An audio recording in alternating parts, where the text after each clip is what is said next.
Hey! Hi! How you doing? This is the Gamertron, and welcome back to the Gamertron Show. I think it's a fair assumption to make that if you're watching this video, you've played an action video game of some sort. No matter the genre, beat 'em up, hack and slash, shooter, I think it's fair to assume that you've played an action video game. If you're watching this video. However, if you're watching this video and you haven't played an action video game, please share in the comments below how the hell you got to this video. I'd love to know. Anyways, again, assuming you've played an action video game, or multiple action video games, you have come across enemies. Enemies are one of, if not the most integral part of an action video game. They are on equal footing with the player-controlled character in terms of causation of said action. There is no action without aggression, there is no action without conflict, and the player-controlled avatar and the NPC AI-controlled enemies that inhabit the game world are the creators of the conflict. Now, I love enemies in video games. They are one of the many aspects and features and content that I look forward to in playing any and all video games, new and old. One of the most important factors as to whether or not I know I will enjoy a game or not, or whether or not a game is worth picking up and playing to me, since I, for the most part, only play action video games, what are the enemies you will be going up against in the game? I know this may sound crazy to some people, but my enjoyment factor is affected by what I am battling, what I am in conflict with in the combat scenarios presented in said action video game. I mean, the game can have great gameplay, it can have stellar gameplay, but if I'm battling generic, uninteresting, uncreative adversaries from both an artistic design standpoint and an AI intelligence gameplay standpoint, it's going to drastically affect my enjoyment and need or want to play a video game. For example, Nier Automata. Beautiful video game.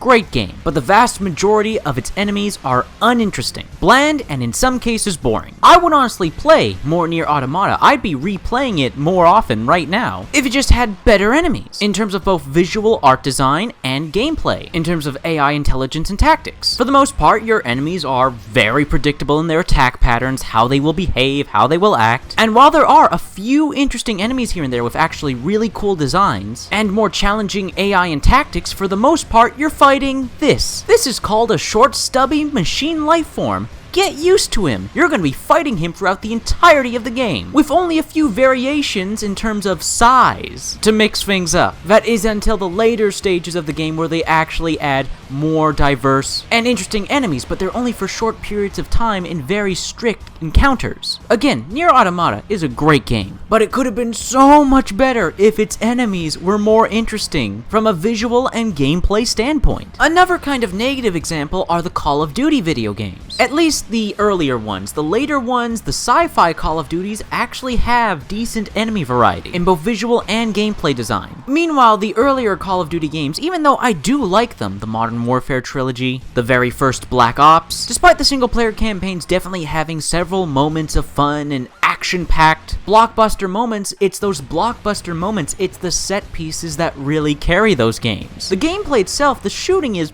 fine, it's competent, but the enemies you are shooting are rather boring. Russian soldiers, oh hey, a couple Nazis. There's some terrorists, some mercenaries. For the most part, they're just dudes in body armor with guns. Some of them may be carrying different guns, but they're all using the same gameplay tactics. They all engage you in the same way. Shoot you from behind cover, or shoot you out in the open. And then you shoot them and wait for the next set piece and explosion, while not actually having interesting combat with your adversaries. In the early Call of Duty games, it's really the set pieces and the fast-paced, high-octane, adrenaline-fueled action of moving from one set piece to another that keeps the fun going. That actually has you enjoying the game, but actual combat with the enemies themselves, the enemies you go up against, are really uninteresting. Now let me share some examples of games that handle enemy design and variety in terms of visuals and gameplay very well. Here's an example some of you may be surprised by, but Max Payne Free. Max Payne Free actually handles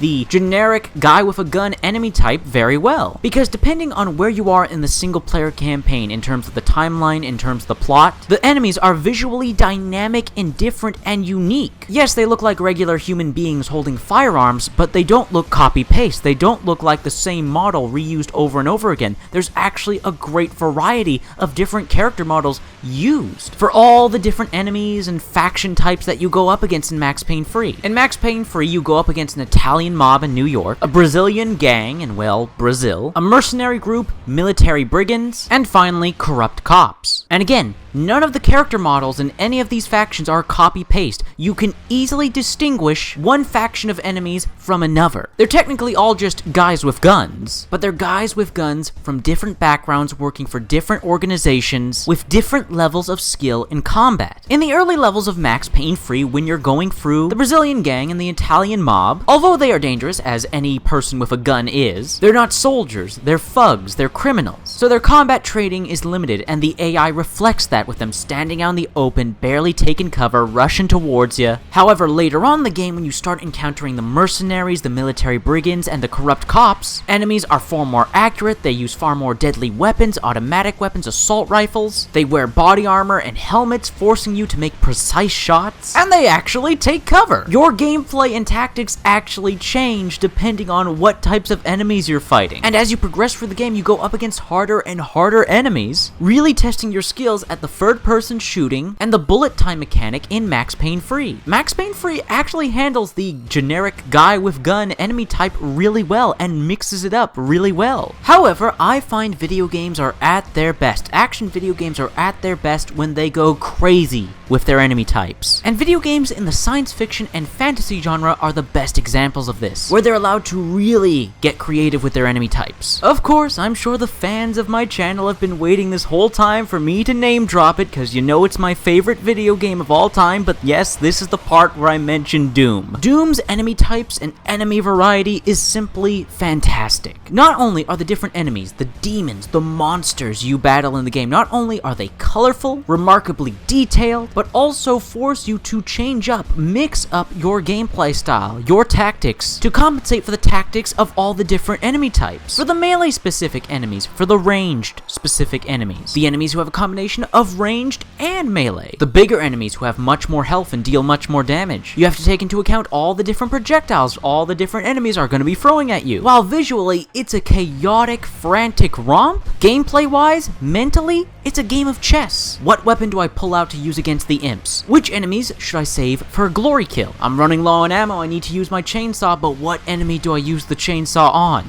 Doom's enemy roster is a huge part of what makes that game so great and why I love it so much. Another video game that has an excellent enemy roster, but this time in the dark fantasy genre, Dark Souls. Next to the epic boss battles, the enemies in the game are some of the most memorable aspects of those games for players. The basic enemy types can sometimes be more challenging than the bosses. And all of the Dark Souls games, doesn't matter which one, 1, 2, or 3, all the Dark Souls games have great enemy variety in terms of visual design and gameplay. Sure, there's a lot of knights, a lot of warriors, zombies, dudes with swords and axes, but they are visually distinct from one another, and their attack patterns vary greatly. You have some enemies that can combo several fast melee attacks, some that have long wind-up times for a single heavy melee attack. You have other ranged enemies that are casters or magic wielders, that shoot arrows, throw spears, fireballs, magical energy at you. All these different projectiles having different speeds and amounts of damage. Several enemies in the Dark Souls games also have access to the same mechanics you do, such as being able to block and parry and backstab. Honestly, the enemy roster in the Dark Souls games is nothing short of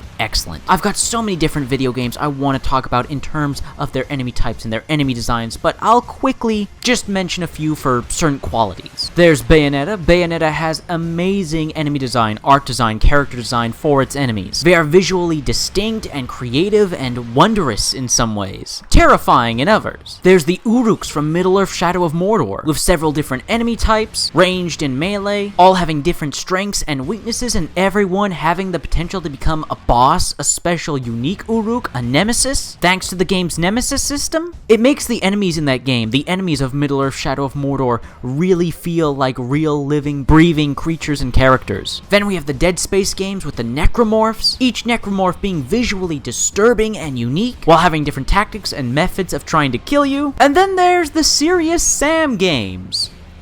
To this day, I have no clue what the hell is going on with the enemies in Serious Sam. It really feels like the developers just said, fuck it, let's just do whatever the hell we want. Beheaded kamikazes, harpies, cyclopses, giant scorpions with machine guns, charging bulls, spiders, cyborgs, demons, aliens, you name it, Serious Sam is gonna throw it at you. It's ridiculous, it's stupid, it's fun as hell, and I love it. I really believe enemies in video games are a really underrated aspect and feature, because when you really think about it, it's fighting these enemies that really make these video games what they are, what makes them so fun and memorable, which is why I believe video game enemy design to be so important. We need enemies that challenge us not only in terms of gameplay, but visual style. They are visually unique. Enemies with designs where once you look at them, you say to yourself, yeah, the artist, the designer, really went all out. They put some passion behind that model, behind that character design. And when it comes to enemy design in terms of gameplay and AI intelligence, some of the best and most well-remembered games with the most praised gameplay are with enemies that don't just stand there out in the open and just take it from you. They dodge, they take cover, they use special abilities and items and mechanics to defeat the player. Enemy design is important.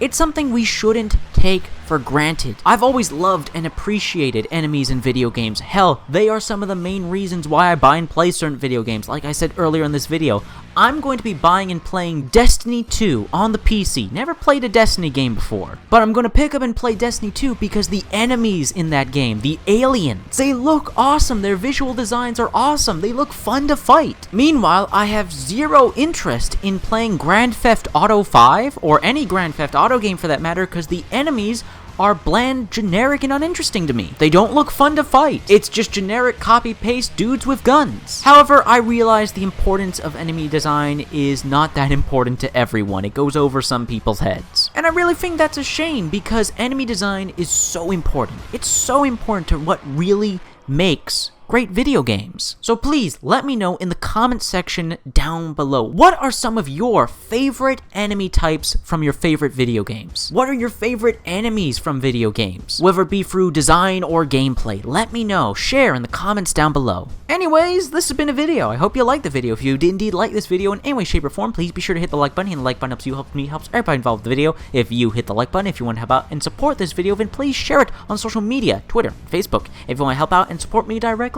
well, there's always Patreon. Anyways, guys, that's been a video, and I'll see you all later.